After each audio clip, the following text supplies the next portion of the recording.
People ask, what are you going to do with all those pictures?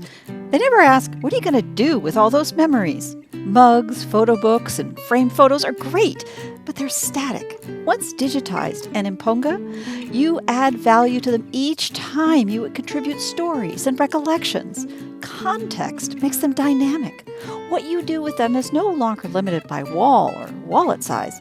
You're doing something when friends and family pour stories into Ponga. Your pictures turn into platters that put those stories back into circulation.